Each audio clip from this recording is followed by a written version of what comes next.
Commission ബി.ജെ.പിയുടെ B ടീമായി പ്രവർത്തിക്കുന്നുവെന്ന തരത്തിൽ ഗുരുതരമായ ആരോപണങ്ങളാണ് പ്രതിപക്ഷ നേതാവ് രാഹുൽ ഗാന്ധി കഴിഞ്ഞ ദിവസം ഉന്നയിച്ചത്. ഒരാൾക്ക് പോലും താമസിക്കാൻ വേണ്ട സൗകര്യമില്ലാത്ത കർണാടകയിലെ ഒരു കുടിസുമുറിയിൽ 80 വോട്ടർമാർ എന്നതടക്കമുള്ള ആരോപണങ്ങൾക്ക് രാഹുൽ തെളിവുകൾ അടക്കം നിരത്തി. കർണാടക, മഹാരാഷ്ട്ര എന്നിവിടങ്ങളിലടക്കം വോട്ടർ പട്ടിക തിരിമറി നടന്നുവെന്ന് വ്യക്തമാക്കുന്ന രാഹുലിന്റെ വോട്ട് ചോരി എന്ന വാർത്താ സമ്മേളനം രാജ്യം ആശങ്കയോടെ തന്നെയാണ് കണ്ടത്. എന്നാൽ സ്വന്തം നേതാവ് ഉയർത്തിയ തെരഞ്ഞെടുപ്പ് അട്ടിമറി ആരോപണങ്ങളെ അപ്രസക്തമാക്കുന്ന കോൺഗ്രസിന്റെ നിലപാടിനെ ഒറ്റുകൊടുക്കുന്ന വാദവുമായി രംഗത്തെത്തുകയായിരുന്നു കർണാടക സഹകരണ മന്ത്രി KN രാജണ്ണ. സംഭവം വിവാദമായതോടെ അദ്ദേഹം പദവിയിൽ നിന്ന് രാജിവെച്ചെങ്കിലും കോൺഗ്രസിനും ജനാധിപത്യ വിശ്വാസികൾക്കും ഈ നേതാവുണ്ടാക്കിയ കളങ്കം എളുപ്പം മായ്ക്കാനാവില്ല. സ്വന്തം ഭരണകാലത്ത് പുറത്തിറക്കിയ വോട്ടർ പട്ടികയെ സംബന്ധിച്ച് കാര്യമായ പരിശോധന നടത്താതെ ഇപ്പോൾ ഇത് പറയുന്നതിൽ അർത്ഥമില്ല എന്നായിരുന്നു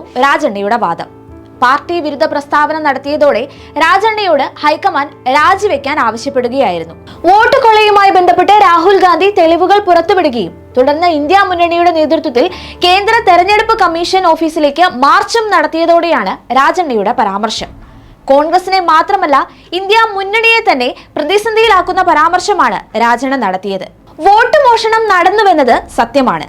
എന്നാൽ നേരത്തെ നടപടിയെടുക്കാതെ ഇപ്പോൾ മാത്രം അതിനെക്കുറിച്ച് സംസാരിക്കുന്നതിൽ നമ്മൾ ലജ്ജിക്കണം. നമ്മുടെ സ്വന്തം സർക്കാർ അധികാരത്തിലിരുന്ന് വോട്ടർ പട്ടിക തയ്യാറാക്കിയപ്പോഴാണ് ഇത് നടന്നത്. നമ്മൾ വെറുതെ ഇരിക്കുകയായിരുന്നോ? ഇതായിരുന്നു രാജണ്ണയുടെ പരാമർശം.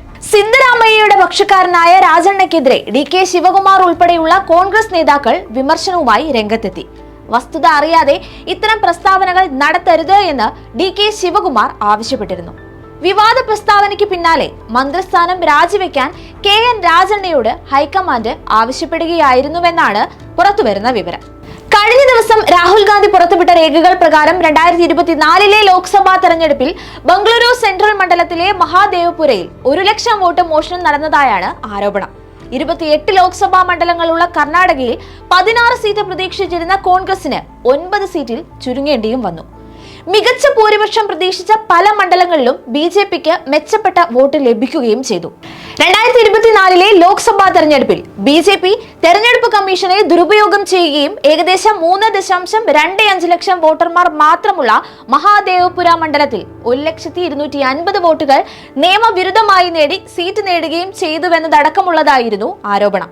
അതേസമയം ആരോപണങ്ങളിൽ സത്യവാങ്മൂലം നൽകണമെന്നാണ് തെരഞ്ഞെടുപ്പ് കമ്മീഷന്റെ നിലപാട്. അല്ലെങ്കിൽ മാപ്പ് പറയണമെന്നും കമ്മീഷൻ പറയുന്നുണ്ട്. എന്നാൽ രാഹുൽ ഇതിന് തയ്യാറാകില്ലെന്ന് കോൺഗ്രസ് നിലപാട് വ്യക്തമാക്കിയിട്ടുണ്ട്. ഇത്തരത്തിൽ സധൈര്യം കോൺഗ്രസും ഇന്ത്യ സഖ്യവും മുന്നോട്ട് പോകുന്നതിനിടെയാണ് അതിനെ അസ്ഥിരപ്പെടുത്തുന്ന വാദവുമായി കോൺഗ്രസ് നേതാവ് തന്നെ രംഗത്തെത്തിയത്.